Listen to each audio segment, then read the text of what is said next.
Hello everyone and welcome back to my YouTube channel. And in this video I am going to continue the chapter of class 9th, the story of village Palampur.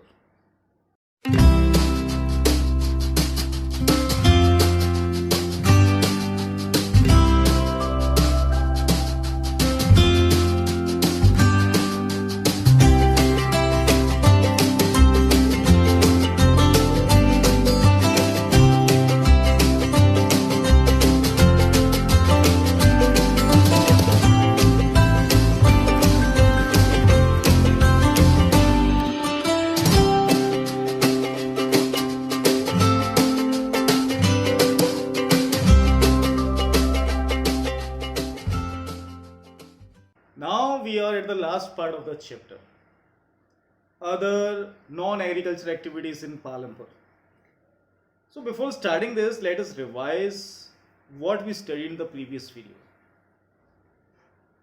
We discussed about the factors of production. Land, the first factor of production. How the people of Palampur use the land. How they cultivate more than one crop from the same piece of land. And how they use the green revolution. How they took the advantage of HYV seeds. We also discussed about the disadvantage of this system, how the land began to lose its fertility. After that, we had also discussed about the condition of labor. So it's the distribution of the land first, because we are discussing the land topic first. The land was unevenly distributed in the village of Palampur. Many of the people of the village, near 150, were landless, and only less than 10%, less than 10 people are there who are owning more than 10 hectares of land. Then we had also discussed about the labor conditions.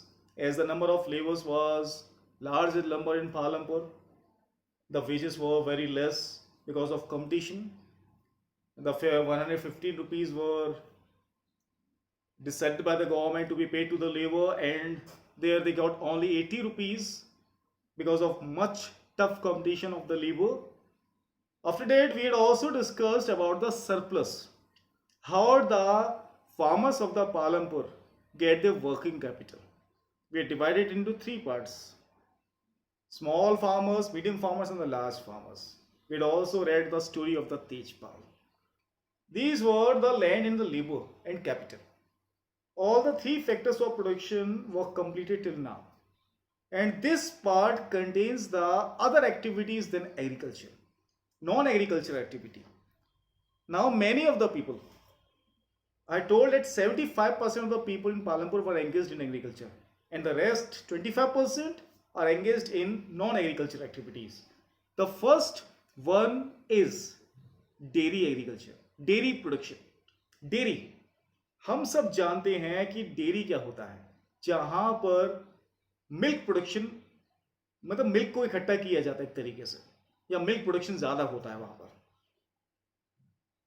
तो पालमपुर के जो peoples थे वो अपने यहाँ पर kettles भी रखते थे. कैटल्स, मान लीजिए किसी एक विलेज में मैं रहता हूँ और मैंने वहां पर अपना डेयरी प्रोडक्ट खोल रखा है, डेयरी खोल रखी है अपनी. तो गांव के जो पीपल्स हैं जो अपने यहाँ पे कैटल्स रखते हैं, जो उन्हें ज्वार बाजरा खिलाते हैं, मैंने बताया था जो रेनी सीजन में उगाते थे वो उन्हें खिलाते थे, और फिर उनके मिल्क को वो बेचते थे. वो बेचने के बजाय मुझे दे देते थे, मैं उनसे वो सारा मिल्क ले लेता था, और फिर मैं उन्हें चिलिंग सेंटर भेजता था. चिलिंग सेंटर्स क्या होते हैं ये, इसे समझने से पहले मैं पालमपुर पे आ जाता हूँ फिर से. तो पालमपुर के पास एक बड़ा सा गांव था. गांव कौन सा था इसको आप बताएंगे कमेंट सेक्शन में कि वो कौन सा गांव था जो बड़ा था. शहर की बात नहीं हो रही है, एक बिग विलेज की बात हो रही है. वहां से दो ट्रेडर्स आते थे, इन मिल्क ले आते थे, वो अपने साथ मिल्क ले आते थे और फिर शहर में बेचते थे चिलिंग सेंटर को. शहर का नाम भी कमेंट करना जरा. और फिर वहां पर चिलिंग सेंटर्स में, चिलर सेंटर्स में क्या होते हैं, वहां पे दूध को रेफ्रिजरेट किया जाता है, because milk is a perishable good, ज्यादा समय तक नहीं टिक पाएगा.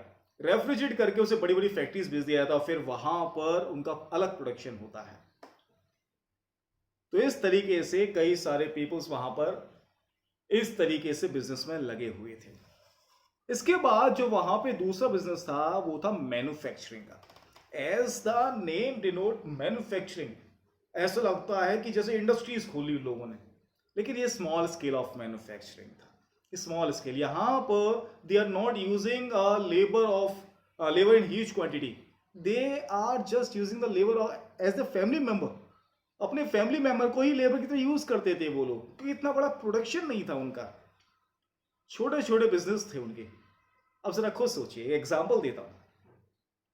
किसी गांव में मान लीजिए मेरे पास खेत वगैरह नहीं है, तो मैं क्या करता हूँ, आसपास के एरिया से जहां पर दूसरी चीज ज्यादा होती है उनसे वो लेके उन्हें काट काट के अच्छी तरीके से स्पाइसेस वगैरह डाल के मैंने उन्हें पिकल बना दिया, बेचना शुरू कर दिया। अब पिकल बनाने पूरे गांव को थोड़ी बुलाऊंगा मैं कि आओ काटो काम करो, वो बड़ी बड़ी इंडस्ट्रीज में होता है।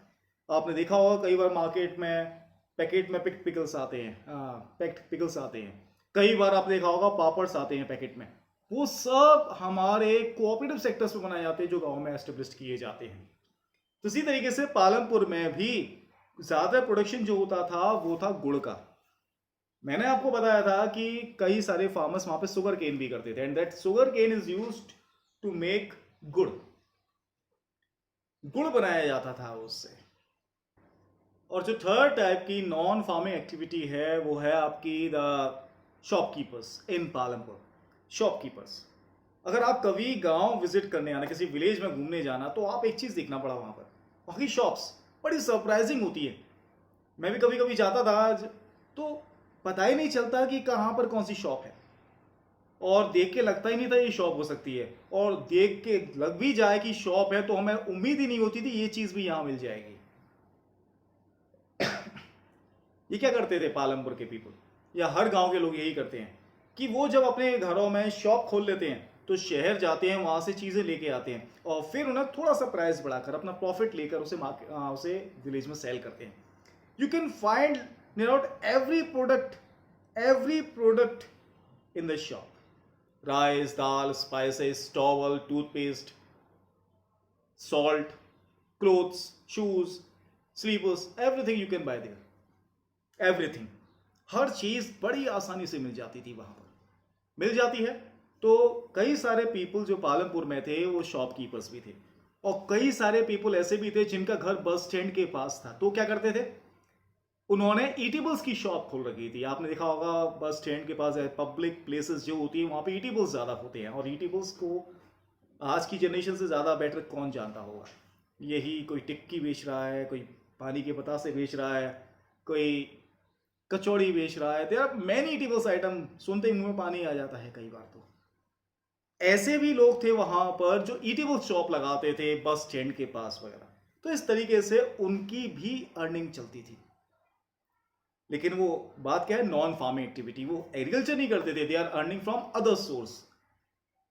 और जो इसका लास्ट पार्ट है हमारे चैप्टर का, जो लास्ट टॉपिक है वो है हमारा ट्रांसपोर्ट। अब यहां पर बहुत सारे पीपल ट्रांसपोर्ट बिजनेस में भी थे। अब ट्रांसपोर्ट बिजनेस का मत ये मत समझना कि इनके पास बहुत बड़ी बड़ी फैक्ट्रीज थी, और सॉरी बड़े बड़े ट्रांसपोर्ट कंपनियां थी, बहुत सारे ट्रक्स थे। स्मॉल स्मॉल थे, कार थे, बोगी थे, ट्रैक्टर्स थे, जीप थी, और ये गांव के लोगों को एक जगह से दूसरी जगह पहुंचाने के बस उनसे फेयर लेते थे, या फिर एग्रीकल्चर प्रोडक्ट को शहर पहुंचाने का पैसा लेते थे, और इससे इनका बिजनेस जो है वो थोड़ा बहुत चल पा रहा था। तो ये थे हमारे ट्रांसपोर्ट वाले लोग। और ट्रांसपोर्ट तो आप जानते हैं कि गांव में सड़कें कैसी होती हैं, इससे थोड़ा बहुत हैवी ज़्यादा चार्ज भी कर लेते हैं ये लोग। अब इसी के ऊपर एक कहानी और दी गई है इसमें आपकी, बहुत अच्छी कहानी है वो। किशोर इस कहानी का मेन कैरेक्टर है। किशोर जो है एक फार्म लेबर था। फार्म लेबर वो दूसरों के पास खेतों में काम करता था, उसके पास खुद का खेत नहीं था, and the income was very much, बहुत कम इनकम थी जो उसकी फैमिली के लिए पूरी लाइवलीहुड नहीं प्रोवाइड करवा पाती थी। तो उसने क्या किया, उसने सस्ते लोन का फायदा उठाया। एक बार गवर्नमेंट ने ऑफर दिया था कि जो लोअर पुअर हाउस होल्ड है उन्हें सस्ते लोन दिए जाएंगे। He took the loan and bought a buffalo, buffalo ले आया वो। और फिर एक तरफ तो फार्म ले वो भी करता था, बफेलो के मिल्क को भी बेचता था, और फिर उसके बाद वो बफेलो को एक कार्ट में लगाकर ट्रांसपोर्ट भी करता था।